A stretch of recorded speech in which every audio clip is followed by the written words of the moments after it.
A mask is a protective coping mechanism for those who have experienced abuse, giving someone a way to escape and not deal with the actual feelings. This can also be the thing that keeps someone alive through a dangerous situation, like when the abuser threatens to kill the victim and their family. There isn't typically just one mask either. There's a mask for each and every part of the person's life. Juggling the different masks can be difficult. A person has to remember who they are around each friend group and the progression of that reality. This can lead to disassociation and in extreme cases create multiple personalities.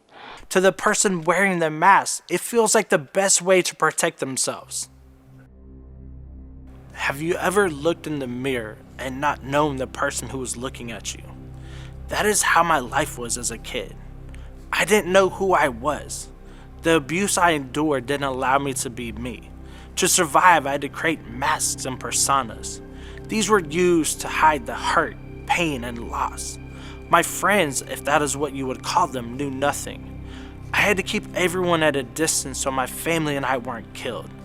It was only when I was arrested for taking the life of our abuser that I was able to open up and talk about what happened to me. A weight was taken off of my chest. Each mask was able to be destroyed because I no longer had to hide. I could open up and share about the loss of my childhood and innocence. This began to empower me and I could recognize the person in the mirror. No longer was it a stranger, but it was me. After the initial abuse began when I was 11 years old, this man told me that my family and I would be killed if I ever told anyone.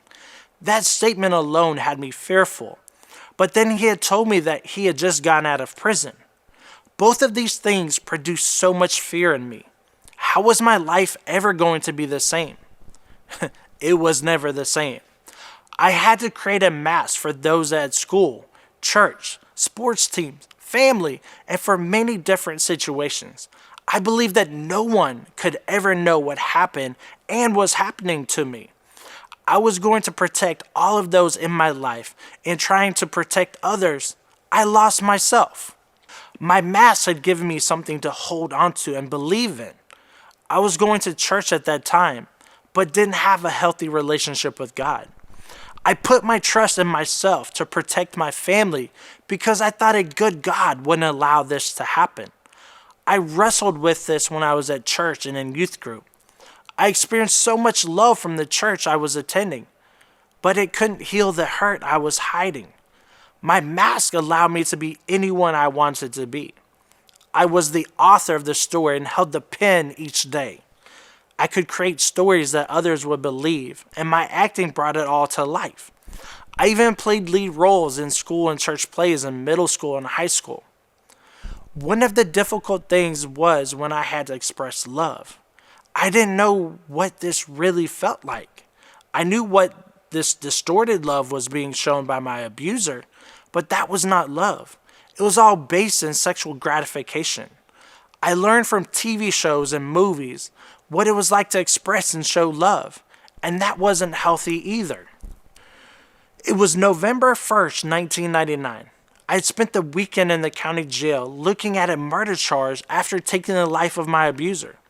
I was dreading what was going to happen next, as I feared that I was going to receive the death penalty or a life without parole sentence. At 8 a.m., I was taken to the city jail for more questioning. I was put in an interrogation room and left alone. After 7 hours of thinking about the abuse, the murder, and where I now found myself, I finally confessed to the crime. I shared with the detective all the details about the abuse and what led up to the murder and what happened afterwards. He was the first person whom I had ever told about the abuse. A huge weight was taken off my chest. That same day, as the detective was taking me back to the county jail, I was inquiring about the sentence I would receive. He stopped me and asked me if I believed in God. We had this back and forth for a few minutes, and then I finally told him that I did believe in God. When I did that, he encouraged me to seek God in this moment. When I made it back to the county jail, I asked the corrections officer for a Bible. All that they had at that time was a tiny New Testament Bible. I accepted it and began reading. In my cell, after reading Revelations 3:20, I cried out to God, had an encounter with His presence, and the peace of God overcame and filled me. All of the fear, doubt, and worry that I was experiencing dissipated, and I was able to sing and dance in my cell. This was another pivotal moment for me, and things were never the same again. This time in a good way. When I was in a behavior modification program in prison, we were challenged to study about our past. So I read a book about child sexual abuse. I got to a section that talked about those who are abused usually blame themselves for the abuse, from wearing the wrong clothes to attracting the person and other reasons. Then the book stated that the abused is not at fault. It was an aha moment for me. I was able to tell little 11-year-old David that he wasn't at fault for the abuse. This was the final piece of my process in discarding the masks. The steps that lead you to being able to take your masks off might look different. A key to know is that healing is a lifelong process. There will be some things that you will be able to overcome quickly with very little pain and heartache. And then there are coping mechanisms that will continue to try to come out and rear their ugly head. In my life, this has shown up when I experienced conflict with my wife. The way I dealt with conflict during the abuse was to shut down and internalize everything. And this behavior has continued to show up in my marriage relationship. I have to challenge myself, and my wife understands about where I am coming from, so she can hold me accountable in my healing too. Reverting to these mechanisms does not mean that you are failing to heal. It just means that you are a human.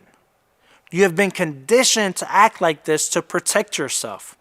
When you think about the way that people react to trying circumstances, the reactions are fight, flight, or freeze. I believe that one part of that freeze is to create a mask. You stay in this place of the abuse and you become like a chameleon. There's no way for the person to put up a fight because of the fear of ending up dead. And the same result if one takes the flight approach. If you have also experienced abuse, the first step is to tell someone. This is something that needs to happen. You don't have to keep going through life with your different masks. Think of that one person whom you can tell, who will believe you and who will start the healing process with you. Know that you are not alone and someone is there waiting for you to tell them. This is going to be the hardest part. I believe that the person you are to share with will be revealed to you at the exact time you need to begin the healing process. There are times where I have shared my story to groups of people, and an individual came up afterwards and told me about their own abuse. It is very humbling for a stranger to share this with me, but it is incredible to see the freedom that they are experiencing. I know that they are the reason that I am there. Understand that healing is a lifelong process. The main thing about this process is to never give up. No matter where you are and how long it takes, it is a necessary battle. It takes winning the small battles to win the war. Not every battle needs to be won to win the war too. There may be things that you will be able to heal from quickly, but you can't put pressure on yourself to follow a particular timeline. The deeper the trauma, the longer that it will take to heal and learn from it. This is not a sprint. It is a marathon. You can determine the speed that you take in this process. The thing to note about marathons is that there's usually a group or pod that people run in. When you are going through the healing process, it is always better to do it with others. This starts with a counselor or therapist. Next, it involves your family and friends. The last group of people in your pod could be others who have similar experiences. When you can relate to someone about shared experiences, it allows you to be more vulnerable and open. You're probably familiar with the phrase, hurt people hurt people. But then you have the next stages where helped people help people and healed people heal people. Finally, trauma and abuse needs to be dealt with by a professional and qualified counselor. It is important for you to walk through the experiences and pain from the abuse in a safe environment and learn healthy behaviors to utilize moving forward. I have been in ongoing counseling since I've been out of prison, and it is so freeing. I am not ashamed to tell anyone because it is part of the healing process. Parents and teachers, I encourage you to teach healthy relationships and boundaries to the children in your care. This is such an important part of the prevention of sexual abuse. Children at an early age need to know what type of attention and physical contact is okay. This will help the child know when they should tell a parent or teacher about something that happens to them. 95% of sexual abuse happens by someone who is familiar to the individual. We need to prepare our children to recognize when something isn't okay. Parents, listening to your children is so important and believing them. There are not many times when a child is going to volunteer the type of information to clearly tell you that abuse has occurred. Have a conversation to find out more detail about what transpired and the next steps that need to be taken to provide the necessary support for the child. If you are a friend or family member of someone who experienced abuse, it is important that you stand by and walk with the individual who experienced the trauma and abuse. They felt alone and isolated while the abuse happened, and now they need support and love. Knowing that there are people to talk to is so life-changing. I would also encourage you to learn about the process they're going through and participate in joint counseling sessions if appropriate. Immediately after my wife and I started dating, she read a book about child sexual abuse so she could understand my experiences and how I respond to different situations and hardships. She is a partner to help me avoid slipping back into my coping mechanisms. Now I am challenged to deal with conflict, uncomfortable times, and people. This type of support shows your loved one that you are all in to help with the process of healing.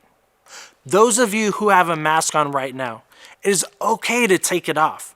Find that safe person or community. Open up and share your story. There are times where you will see that you are not alone. The first step of taking off your mask is always the hardest, but also the most freeing.